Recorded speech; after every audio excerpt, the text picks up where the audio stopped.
It was our last semester, senior year of high school when it happened. Jason and I had been friends, good friends, since he taught me how to break out of my playpen. He always acted a bit off, but when we were in drama together or hanging out among friends, it was obvious that the whole thing was just an act. Just like it was an act when he got up on stage to do an improv sketch. Then he'd act like the immature perv our teacher had him pegged for the first day we walked in. I asked him why he acted that way around her once. The answer was interesting. She expects me to act that way. She's going to see me that way no matter what. I might as well have fun with it. How can you have fun with her hating you and the way you act? I asked. One day she'll write me up for it, he said. And then I'll go down to the office, act normal, and the administrators won't believe I acted like she'll say. I'll get to make her look like a lying fool. That's the fun. He acted strange, behaved like some kind of a monster around other people, just like he acted hurt, helpless, and needy around the girls. There was this one chick. She was considered uncrackable to the rest of us guys. No one could get past third with her. Jason did. He threw on the role of the sick puppy and she fell in love with him. Needless to say, it was only a few weeks after that Jason cracked the uncrackable. Jason was a better actor than I'd ever seen before. Name a movie with a great actor, any style, and Jason could play the role like a pro. He knew how the character would think, how they would feel, how they would respond to this and to that. Jason was a professional actor and all the world was his stage. My mother asked me why it seemed he was never working. I'm still not quite sure why Jason never had a job all throughout high school. I never asked. Had the feeling I'd get some long, philosophical, reasoning-filled speech I'd never be able to comprehend. I still don't think I'd be able to get one of his lengthier reasons today. Jason was definitely a smart kid, which showed in his grades, mostly C's and B's. But considering that he sat back in class, fooled around and slept all the time, I think this says a lot about his mind. That day, we were walking home together. We did year-round since we lived in the same neighbourhood. The start of the years were okay, just too early for us. Getting up at 6 can really kick your ass after 3 months of sleeping till the crack of noon. Winter wasn't really all that bad either. We knew how to dress for it and where to walk so we wouldn't end up hip-deep in some snow. The worst days, the ones that really hurt, were the cold days of fall when the wind was against you. Every year I'd leave the house and feel the cold air hit me. I felt safe and warm in the light jacket I just put on. Jason too.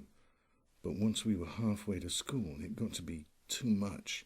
The wind hits you hard while you're not expecting it, bites your face and makes your eyes water so it looked like you were crying.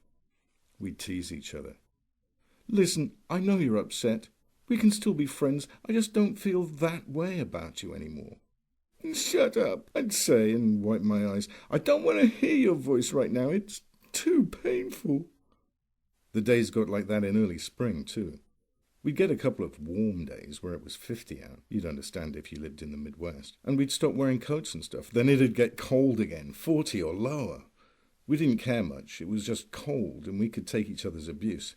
Hell, we could take the abuse of the idiots that drove by us every day. Look at the crying fags, they would yell as they passed us, 2 up front and 4 in the bed of the pickup truck as they sped by. I know, all 6 of them about to go have an orgy in that pickup truck, Jason would yell quickly. We were too much trouble for them to do anything besides flick us off. I guess words weren't their strong suit. No. Numbers and strength was their strong suit. I mean, that should be obvious, right? After all, they were the football players, the wrestlers, the guys who went to lift weights after school on Fridays. And who were we? Well, I know Jason was the weird kid, the freak. I don't know what I was. I guess the freak's friend. I guess I was okay with that, at least, till it happened. I'm still not really sure if it was what happened that day that did it or everything that he'd done up to that point, and the lunch tray was just the straw that broke the camel's back. Whatever the real reason was, it was definitely the lunch tray that set Kyle off. You see, Kyle was the biggest of them all, the alpha dog, as Jason put it.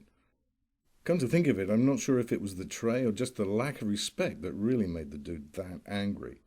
It's like this. The only subject Jason really tried in was literature.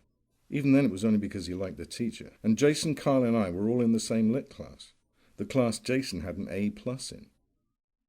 I remember we had a book report or something like that one day when we were all in the computer lab, the Plato lab as our school called it, working on. Now Kyle had, He had, God, what was it? I want to say Frankenstein, but that feels wrong. Oh yeah, now I remember. He had Dracula. I think Kyle thought it'd be an easy and quick read. If you've ever looked at one of the original copies by Bram Stoker and not all those condensed versions that flood book lines at Walmart's, I think you'll know he thought wrong. Well, anyway, we were in the Play-Doh lab and Kyle comes up to Jason. I guess he thought Jason was afraid of him or something. Anyway, Kyle walks up to Jason and he says, "Hey, you've read this book before, right? Do my report, will you?" All Jason said was, "No." "Come on, man," Kyle said. "I need this to pass this class, and I need to pass this class so I can graduate. Do me a favour and write this report for me." "I would, I just didn't have any time." "What was last night?" Jason asked. "Sunday," said Kyle. "And the night before that?" Jason asked. "Saturday," said Kyle with a grin on his face. "And what were you doing those nights?" Jason asked. "I was at this awesome party on Saturday night and, in recovery the next morning." "If you look at the class syllabus, we've had notice of this, our final grade, for 6 months. Tell me, have you read a page of Dracula?" "Well, I tried, but none of it made any sense, so I kind of quit. But please, man, help me out. We're cool, right? I've done nothing to you." "Except call me a fag every time you passed me while I was walking home. I'm not helping you, Kyle. I suggest you try and find a report online right now, plagiarize it, and pray the teacher doesn't notice." Kyle looked around the room at that point. I was sitting a few chairs away. The teacher was out at the moment. I couldn't hear what he said, but I saw Kyle grab Jason's neck, push it down into the keyboard hard, and then he whispered something in his ear. I asked Jason, but he just made a joke, something about how he said thanks for the advice. I remember laughing, but I also remember this feeling of I'm not sure how to put it. I've never been great with words. I just remember a really ominous feeling, like something bad was about to happen. Class ended about 10 minutes later, and then me and Jason went to our different classes. It was about 2 hours till I saw him again at lunch. I was sitting at the table that he, a few friends, and I shared. I saw him coming towards us with a large, at least larger than usual amount of food on his tray.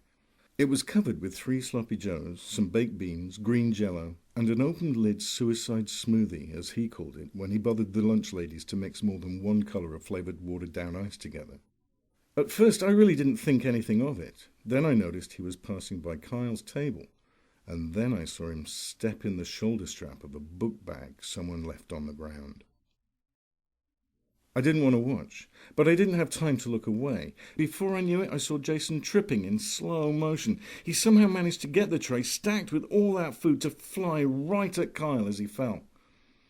I can't prove it, and I don't even know how I'd go about doing so, but I think that was his intention.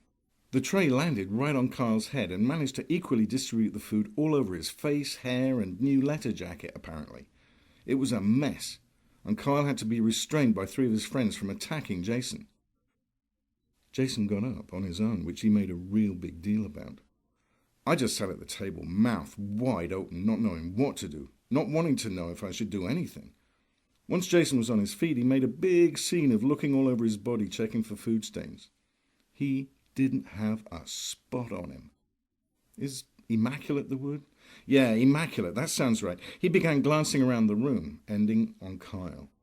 He even added a bit of comedy to it, as he glanced around, completely ignoring the 6-foot-tall, 240-pound pissed-off gorilla just behind him. He said, "Wow, not a spot on me. Aren't I the lucky?" And then he finally looked at Kyle. 1. "Oh, sorry about that." After that, Jason just strolled over, not a care in the world to us at the table, and sat down. Kyle never so much as walked over to our table. He and his table just spent the rest of lunch sitting there quietly.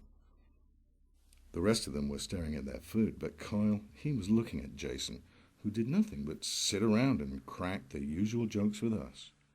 He didn't get as many laughs as he typically enjoyed, but he worked with it.